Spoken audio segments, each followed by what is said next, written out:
साफ्रोमबो रादाब नायगिरि अनसायगिरिसिम आंनि गोसो गोरबोनिफ्राय गोजोन गाहाम हामलायथि बावहरबाय। मैयानि समाव जोंनि दुलाराय बर' फरायसा आफादनि मानिजाथाव आफादगिरि दिपेन बर' सारखौ कास्टम बसुमतारिया माहारि आफादखौ गाज्रि रावजों सोंखारिदों। दा बिथांनि सायावनो जोङो खाजामाथि दख'रा दुलाराय बर' फरायसा आफादा बिथांनि सायाव जों खेंफोरथि होनो सानदों आरो गोख्रों रावजों सोंखारिनो सानदों। बिथाङा बुंदों दुलाराय बर' फरायसा आफादा माहारि आफाद नंला होननानै बुंदों। खिन्थु दिनैनि समाव आं बुंगोन दुलाराय बर' माहारि आफाद गैयाब्ला कास्टम BPFनि स्पक पार्सन कास्टम होनाया थानाय नङा। दुलाराय बर' फरायसा आफादा जेसेबांसिम थांना थागोन बर' माहारियाबो थांना थागोन। दा बिथाङा बुंदों बर' प्रिन्सिपाल आइडिय'लजि गैला होनना बुंदों। दा बिथाङा बेनि सायाव जों बुंनो नागिरदों दुलाराय बर' फरायसा आफादा प्रिन्सिपाल आइडिय'लजिजों सोलिबोनाय मोनसे आफाद। जातिनि अलखदनि समाव सम थासारिखौ नायनानै दुलाराय बर' फरायसा आफादा खामानि मावबोदों।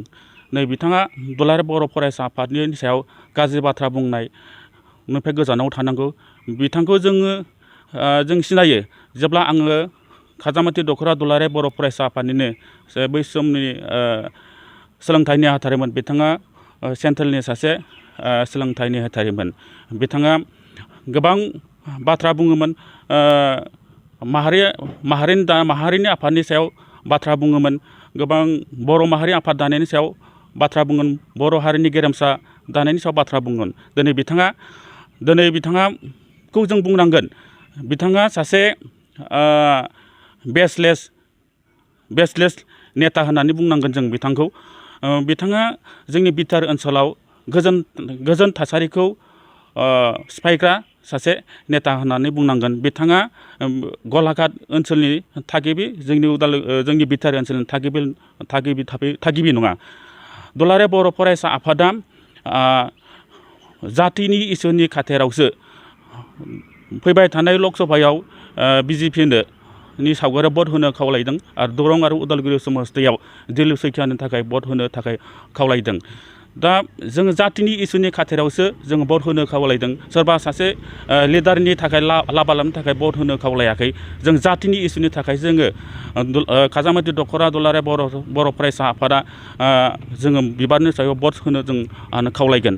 मानोना जों बुंनांगोन बिथाङा बिटिआर ओनसोलाव जुदि माबा मोनसे खैफोद दाङाबाजि दावराव दावसि जुदि जायोब्ला बिथाङानो रेसपन्सिबिलिटिखौ लानांगोन आरो बिथाङानो सासे दायनिगिरि जागोन।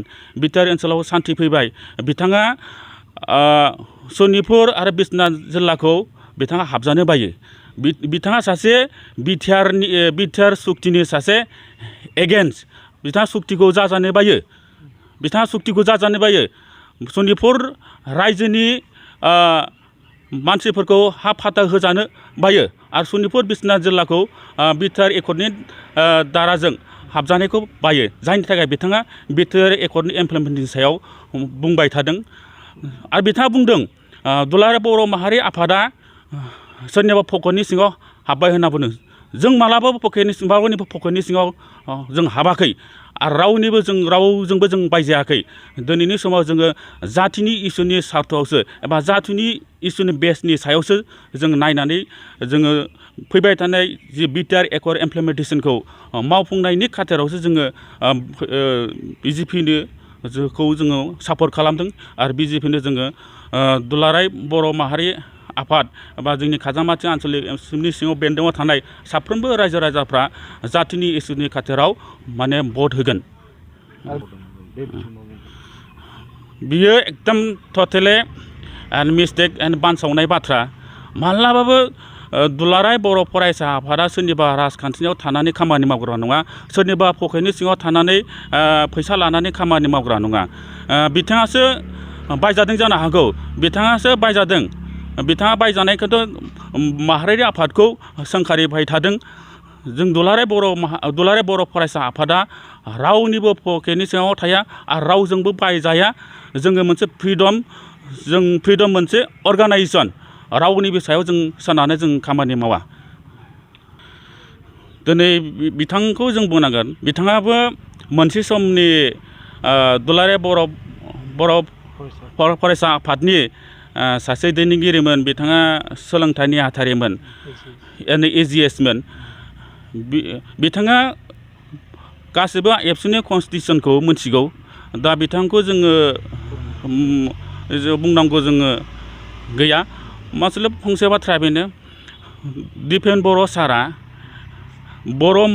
बड'फा उपेन्द्रनाथ ब्रह्मनि प्रिन्सिपाल आइडिय'लजिखौ लायाखै एबा फल' खालामाखै होननाया एकदम नंखाय बर' माहारिनि गेजेराव एबसुखौ बोरै गाज्रि बाथ्रा बुंनानै बेसलेस बाथ्रा बुंनानै माहारिनिफ्राय माने बेसेन गैयै खालामनो नागिरदों बिथाङा दिनैसिम दुलाराय बर' फरायसा आफादा उपेन्द्रनाथ ब्रह्मनि फोरोंनाय प्रिन्सिपाल आइडिय'लजिखौ फल' खालामदों आरो खामानि मावबाय थादों दिनै बड'फा उपेन्द्रनाथ ब्रह्मनि प्रिन्सिपाल आइडिय'लजिखौ फल' खालामनानै मानगोनां आथिखालनि दुलाराय बर' फरायसा आफादनि मानिजाथाव आफादगिरि दिपेन बर' सारा खामानि मावबाय थादों दा बिथाङा दिपेन बर' सारनि सायाव नंखाय बाथ्रा बुंनायनिफ्राय गोजानाव थानांगौ आरो बिथाङा नेक्स्टआव जुदि दुलाराय बर' माहारिनि आफादनि सायाव जुदि गाज्रि बाथ्रा बुङोब्ला बिनि सायाव जोङो मोनसे राहा लामा लानाय जागोन बिथाङा पलिटिकेलाव हाबनानै सोरखौबा राजखान्थिखौ रायनाया आलादा बाथ्रा खिन्थु राजखान्थियाव हाबनानै जोङो बर' माहारि आफादनि सायाव गाज्रि बाथ्रा बुंनायनिफ्राय जेब्लायबो गोजानाव थानांगौ